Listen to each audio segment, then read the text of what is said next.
here, back at it again with another guide for 7.32. Got a lot of feedback on my last video, but here we go with a updated version for 7.32 and Tourists of Burning Throne Raid. It's gonna be sick.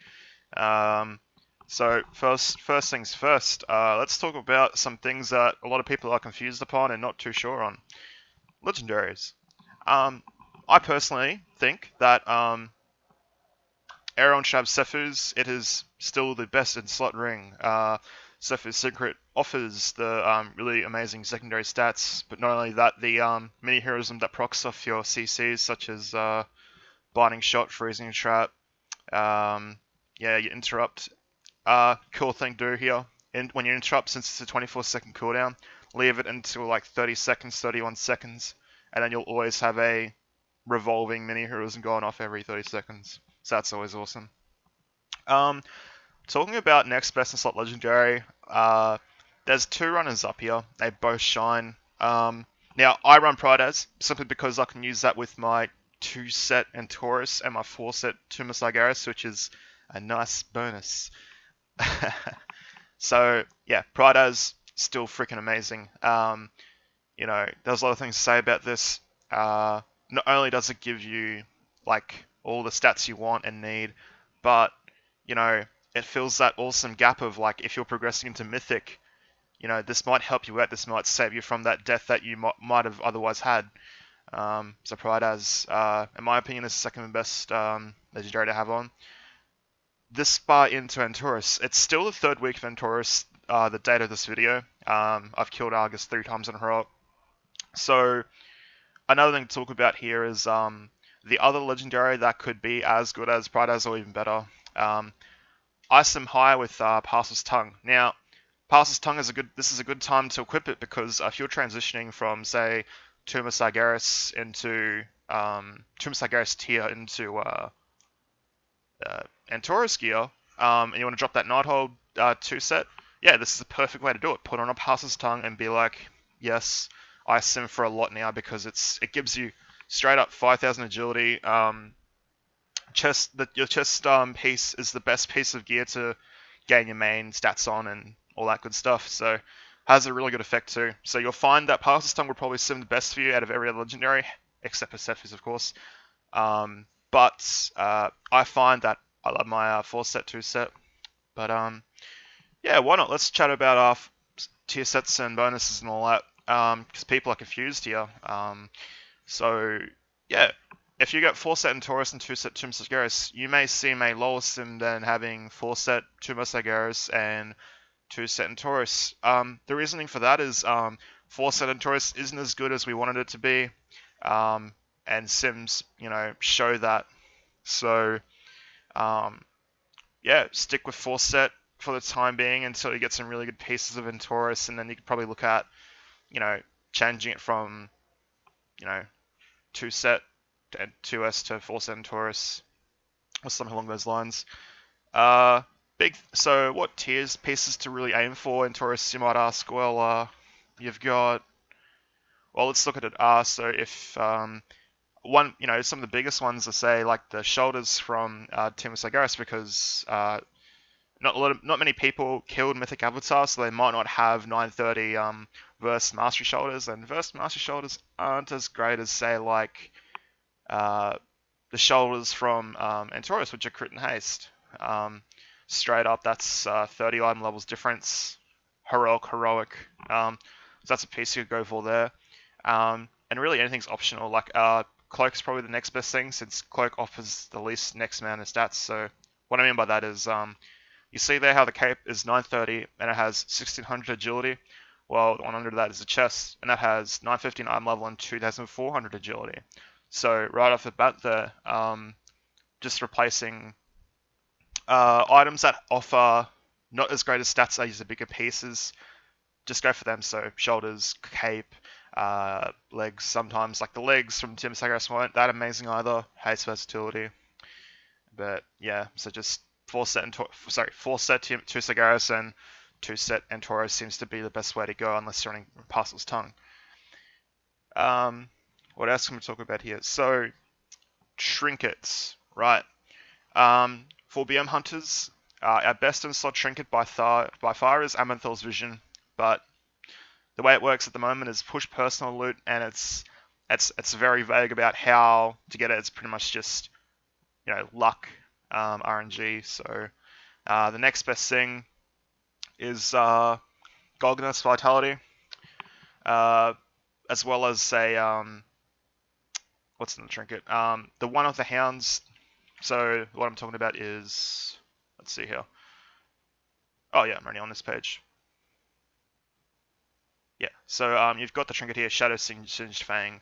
That could be another replacement until you get your Golganeth's Vitality, because again, it's push personal loot like Amanthel's Vision, so you might not get it for a while. But yeah, pretty much Amanthel's Vision, best in slot, and your second best in slot is practically Unstable Arcana Crystal. Even 910, it's still amazing. It just gives all them stats, and if you refer to the BM Hunter trinket list on Icy Veins, it reflects that. It's just get it. Just keep aiming for it if you don't have it. The only other trinket than say I don't know, a 985 Shadow Singed Fang to beat that would probably be like a 925, 930, 940 Bloodthirsty Instinct trinket. The one that drops off Ursoc that you can get through Relinquish, a lot like Unstable Arcana Crystal, but even then, 910 Arcana Crystal still shines very well. So make sure you get that. And yeah, your second best in slot until you get Amanthel's Vision is Golganeth's Vitality, so just get these two. Best in slot. How you going? Yep. So that leads me into the next thing I want to bring up.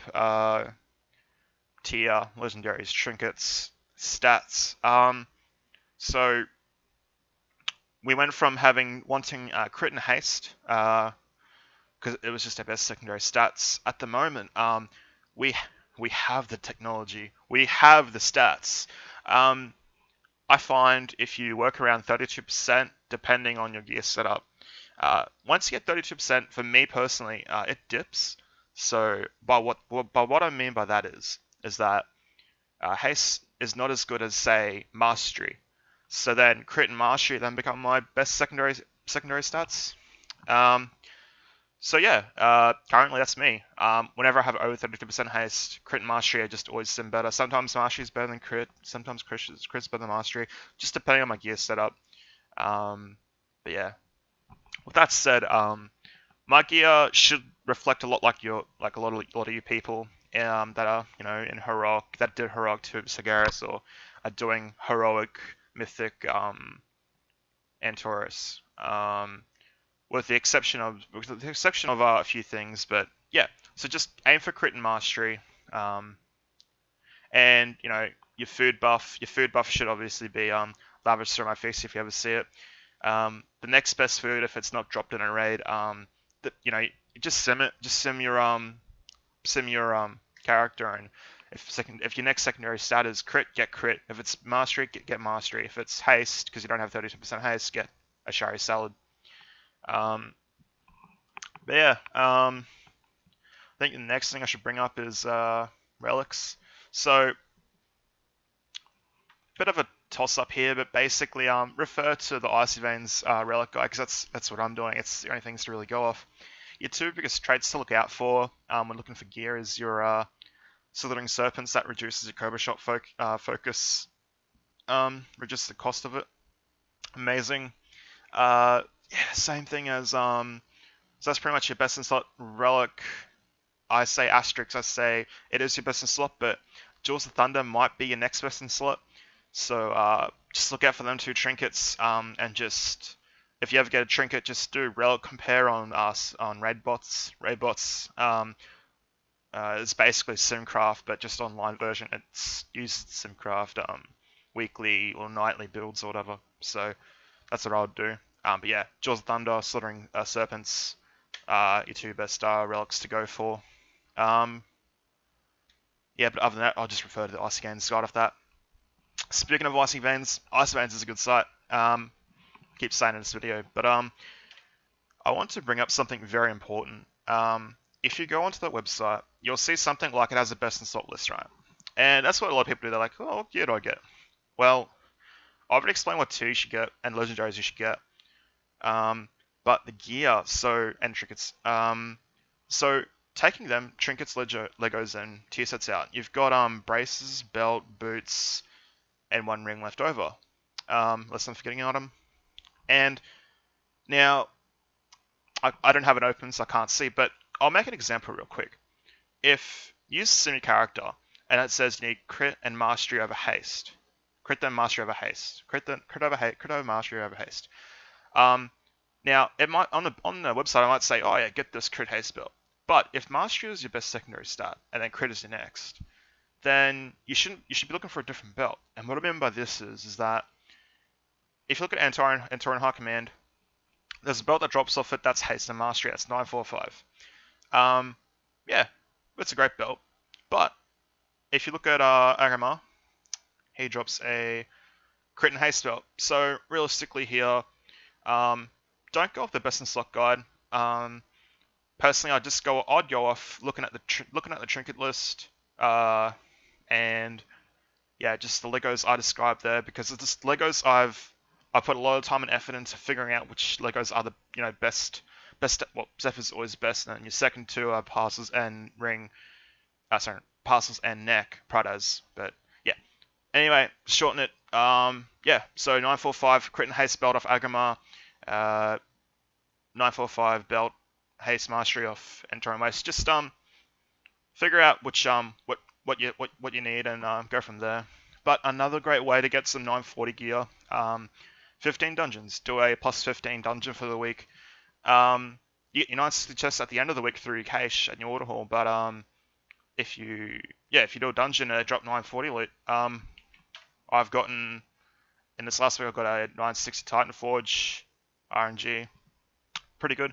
I've got 940 belt off 940 off a 15, and yeah, I've got this boot in my cache. So yeah, now I've got this ring off a plus 15 as well. So yeah, that's what I would do. Especially in the Mythic, you only really have 4 pieces to worry about other than your tier to get out of Antorus, if you think about it like that. Yeah, that drops your gear out. So yeah, probably next thing I should bring up is yeah, keystones. If you're doing keystones right, pretty much this is what you should do. This is your talent builder, what you should have roughly. Switch to Killer Cobra if the boss fight is like 2 or 3 minutes long, maybe 4 minutes, whatever. But strictly speaking, if you're going to do keystones, just change to volley. Yeah, it's really good for fortified weeks especially. But yeah, that's keystones for you, and maybe running a Pride Ace if you're doing them really high keys. But with that said, I think I should go over rotation. My last video I didn't really explain it too well, but I'll try to do it here, alright? So it's pretty much like this. So if you see the details there, this is called details.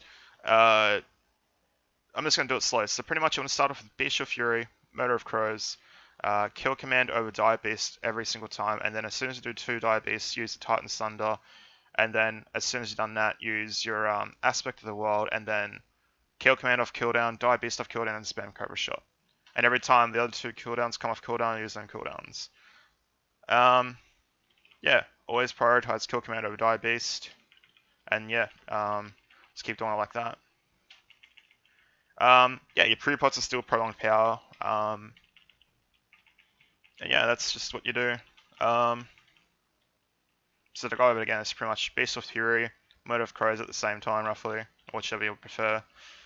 And yeah, Kill Command, Dire Beast times 2, Titan's Thunder, Aspect of the World, and leading into just Cobra Shot spamming until Kill Command or Dire Beast comes back up. And that's really about it. Yeah. But yeah, with that said, like Groth here is just straight up to single target. The only fights I'd run volley for in Antorus, right, would probably be Antoran High Command. Definitely I'd run volley there. Not sure about Portal Keeper, Hazabel. It just depends on your rate if they're slow at killing imps. But in you'd run volley there. At every other boss you run Murder Crows. But that's about it for the guide. thank you for your feedback on my last video, and if there is anything I've left out or any other information you would like to know, yeah, please drop a comment or just contact me. Happy to answer any other questions, but for the time being, take care and have a great night, day, or whatever. Catch you later, guys, later.